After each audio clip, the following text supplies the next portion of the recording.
بسم اللہ والصلاۃ والسلام علی رسول اللہ اما بعد۔ ہم نے اس سے پہلے خبر احاد کو قبول کرنے کے حوالے سے جو شرائط ہیں وہ ہم نے پڑھی ہیں، اور اب صحیح احادیث کو رد کرنے کے لیے حنفیہ کے چند اصول، یعنی یہ دیکھیں کہ یہ جو ہیڈنگ ہے یہ بھی ہمارے لیے کہ صحیح احادیث کو رد کرنے کے لیے حنفیہ کیا طریقہ اختیار کرتے ہیں، اس کا ہمارے سامنے یہ ذکر ہے۔ تو ہونا تو یہ چاہیے کہ احادیث کو غیر یا قبول ہونے کے حوالے سے یا ان کو ان کے غیر مقبول ہونے کے حوالے سے حنفیہ کے اصول، تو صحیح احادیث کو رد کرنے کے لیے یہ ایک ہیڈنگ بھی مناسب نہیں لگ رہی، لیکن چونکہ اس میں یہ واضح کرنا ہے کہ بعض اوقات ایسا ہوتا ہے کہ جس میں ساری امت یا جمہور کا اتفاق ہوتا ہے کہ یہ روایت صحیح ہے، تو احناف اس کو رد کر دیتے ہیں۔ تو اس کے رد کرنے میں جو انہوں نے طریقہ کار اختیار کیا ہے اس کو یہاں پہ ذکر کیا جا رہا ہے۔ تو بیان یہ کیا جاتا ہے کہ دوسروں کی طرح حنفیہ بھی حدیث کو مقبول یا مردود قرار دینے کے لیے محدثین کی مذکورہ بالا شرائط کو تسلیم کرتے ہیں، یعنی جو شرائط دیگر محدثین کی ہیں وہی حنفیہ بھی اس کو تسلیم کرتے ہیں، لیکن درایت یا شدت احتیاط کے نام سے انہوں نے بعض ایسے اصول وضع کیے ہیں جن سے انہوں نے صحیح احادیث کی ایک بڑی تعداد کو رد کر دیا ہے۔ ان میں سے چند معروف اصولوں کا ہم ذیل میں جائزہ لیتے ہیں۔ نمبر ایک، یہ کہ اخبار احاد کو قرآن کے عمومات اور ظواہر پر پیش کیا جائے۔ اگر اس سے قرآن کے کسی عام یا ظاہر کی مخالفت ہوتی ہو تو قرآن کو لیا جائے گا اور اس خبر یعنی حدیث کو رد کر دیا جائے گا، کیونکہ قرآن قطعی ثبوت ہے اور اس کے ظواہر عمومات پر بھی قطعی دلالہ ہیں۔ یہاں پہ پھر اس کا جواب دینے کی کوشش کی گئی ہے، اور وہ یہ ہے کہ تعجب ہے کہ ان میں سے بعض حضرات نے اپنے اس اصول پر استدلال کی ایک حدیث اس اصول پر استدلال ایک حدیث سے کرتے ہیں جس میں نبی صلی اللہ علیہ وسلم نے فرمایا، تمہیں میری طرف سے اگر کوئی بات پہنچے تو اسے اللہ کی کتاب پر پیش کرو، اگر وہ اللہ کی کتاب کے مطابق ہو تو وہ میری ہی بات ہوگی، اگر اس کے مطابق نہ ہو تو وہ میری بات نہ ہوگی۔ حالانکہ یہ ایک جھوٹی اور موضوع روایت ہے جسے بعض الحاد پسند لوگوں نے شریعت کا مذاق اڑانے کے لیے وضع کیا تھا، جیسا کہ امام شافی کے ساتھی عبد الرحمن ابن مہدی نے اس کی تصریح کی ہے، بلکہ اس حدیث کا باطل ہونا خود اسے قرآن پر پیش کرنے سے واضح ہو جاتا ہے، خود اسے قرآن پر پیش کرنے سے واضح ہو جاتا ہے۔ بہرحال اس میں شک نہیں کہ قرآن قطعی الثبوت ہے، لیکن اس کی دلالت قرآن قطعی الثبوت ہے لیکن اس کی دلالت کہیں قطعی ہے اور کہیں ظنی، جیسا کہ ہم گزشتہ فصل میں بیان کر چکے ہیں۔ حنفیہ اس بارے میں منفرد ہے کہ وہ اس کے تمام ظواہر اور عمومات کو قطعی الدلالہ مانتے ہیں۔ ان کے علاوہ یہ بات کسی دوسرے فقیہ نے نہیں کی، اور یہ بذات خود عقل صریح اور دنیا کی ہر زبان کے قواعد سے متصادم ہے۔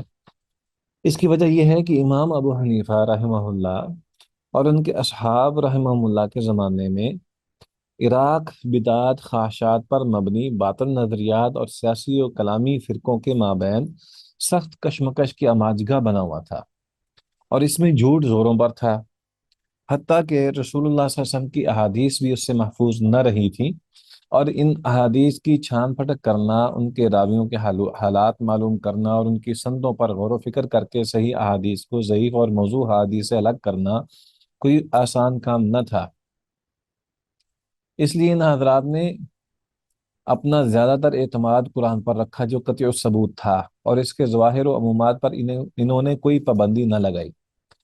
اس کے بعد انہوں نے اخبار احاد کو جو انہیں ملی قرآن پر پیش کیا، اگر انہیں اس کے خلاف نہ پایا تو انہیں قبول کر لیا اور ان پر اپنے مسائل کی بنیاد رکھی، بغیر اس کے کہ وہ ان کی سندوں پر بھی غور کرتے اور ان کے راویوں کے حالات بھی معلوم کرتے۔ یہاں سے فرق ہوتا ہے۔ یعنی ایک طرف تو وہ صرف اور صرف ہر چیز کو قرآن کے اوپر پیش کر دیتے، اگر تو قرآن کے مطابق پاتے تو وہ لے لیتے، اگرچہ وہ اس کے قرآن کے ظاہر کے مطابق ہو، لیکن یہ ہے کہ اس کی سند بھی صحیح ہے یا نہیں ہے، اس پر انہوں نے غور نہیں کیا، بس صرف قرآن کے اوپر پیش کیا اس کو، اس کو مسلمہ اصول بنا لیا کہ ہر ایک حدیث کو قرآن پر پیش کرنا ہے۔ ٹھیک ہے، یہ بھی ایک تو روایت بھی ضعیف، پھر اس کے اوپر انہوں نے عمل کر لیا، لیکن اگر وہ ساتھ یہ کر لیتے کہ احادیث جو انہوں نے اختیار کی ہیں اس کی سندوں پر بھی صحیح توجہ دیتے تو پھر تو وہ ایک الگ بات تھی، لیکن ایسا نہیں ہوا۔ ان کی سندوں پر غور و فکر کر کے صحیح احادیث کو ضعیف اور موضوع سے الگ کرنا کوئی آسان کام نہیں تھا۔ ان حضرات نے اپنا زیادہ تر اعتماد قرآن پر رکھا جو قطعی ثبوت تھا، اور اس کے ظواہر و عمومات پر انہوں نے کوئی پابندی نہ لگائی۔ اس کے بعد انہوں نے اخبار احاد کو جو انہیں ملے قرآن پر پیش کیا، اگر انہیں اس کے خلاف نہ پایا تو انہیں قبول کر لیا اور ان پر اپنے مسائل کی بنیاد رکھی، بغیر اس کے کہ وہ ان کی سندوں پر غور کرتے، ان کے راویوں کے حالات بھی معلوم کرتے۔ یہ کام یقیناً انہوں نے احتیاط اور تقوی کے پہلو سے انجام دیا، مبادہ کہ وہ رسول اللہ صلی اللہ علیہ وسلم کی طرف کوئی ایسی بات منسوب کر دیں جو قرآن کے خلاف ہو، جو قرآن کے خلاف ہو۔ اللہ تعالیٰ ان پر رحم فرمائے اور ان کی محنتوں کو درجہ قبولیت بخشے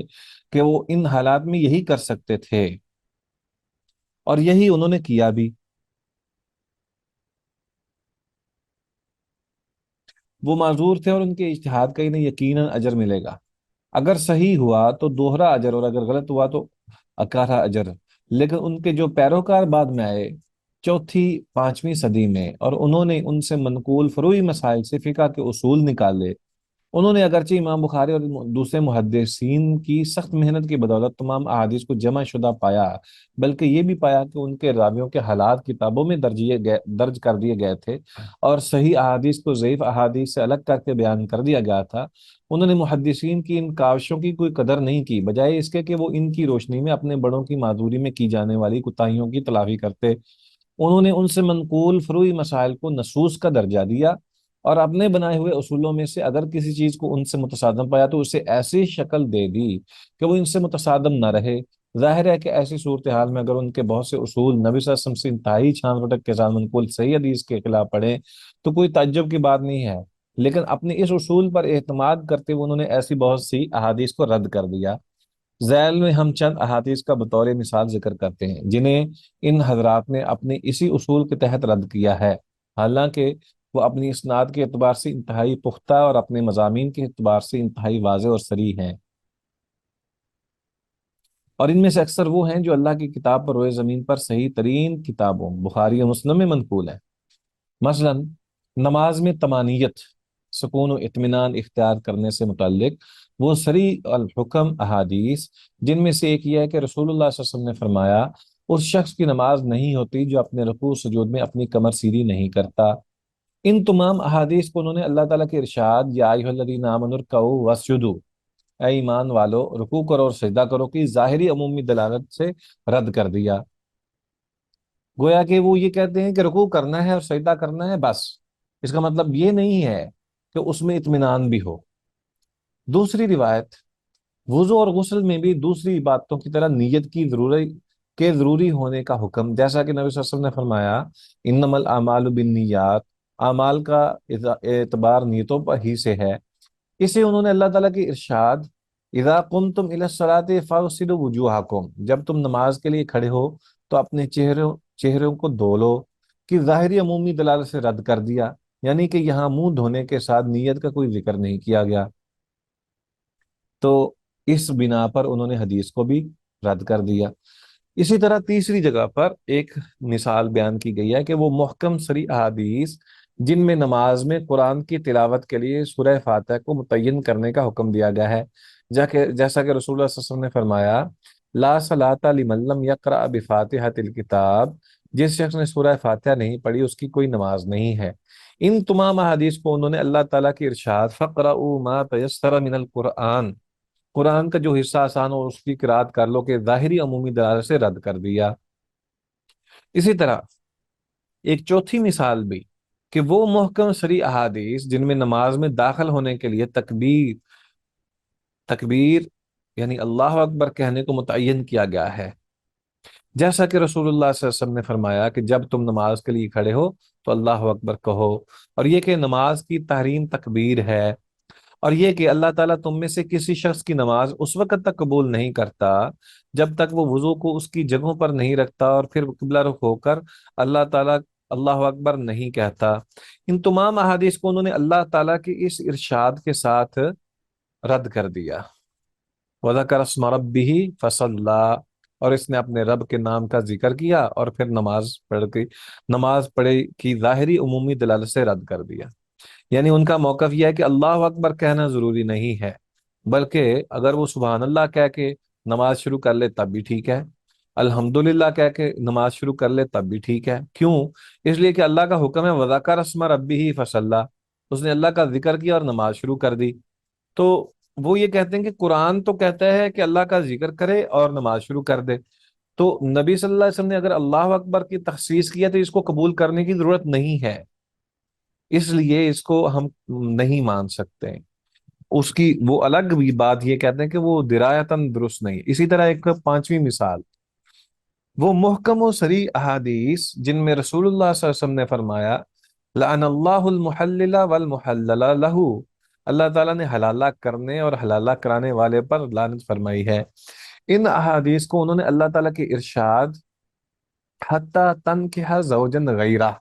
جب عورت کو اس کا جب عورت کو اس کا شوہر تین طلاق دے دے اور وہ اس لیے اس وقت تک حلال نہیں ہوتی جب تک کسی دوسرے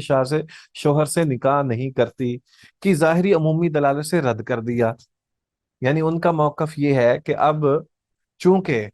اللہ تبارک و تعالیٰ نے یہ کہہ دیا حتیٰ تنکح زوجن غیرہ،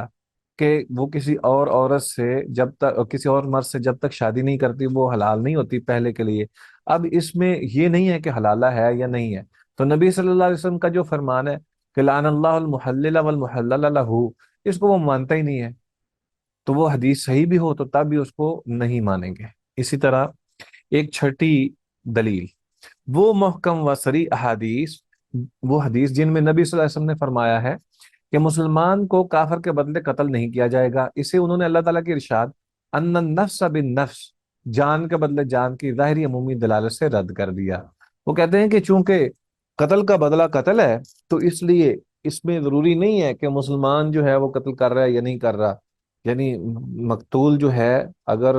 وہ کسی مسلمان کے ہاتھ سے ہوا ہے تو اب اس کے بدلے میں قصاص لیا جائے گا، بے شک وہ مسلمان ہی کیوں نہ ہو، جبکہ نبی صلی اللہ علیہ وسلم کا فرمان کیا ہے کہ مسلمان کو کافر کے بدلے قتل نہیں کیا جائے گا۔ اسی طرح ساتویں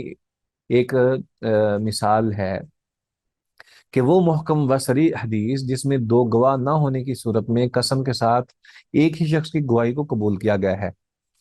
اسے انہوں نے اللہ تعالیٰ کی ارشاد وَاسْتَشْهِدُوا شَهِيدَيْنِ مِن رِجَالِكُمْ، وَاسْتَشْهِدُوا شَهِيدَيْنِ مِن رِجَالِكُمْ، اپنے آدمیوں میں دو آدمیوں کو گواہ بناؤ۔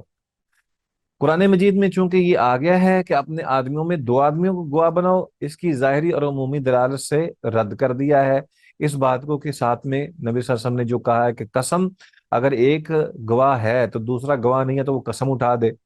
تو وہ کہتے ہیں کہ نہیں یہ نہیں ہو سکتا۔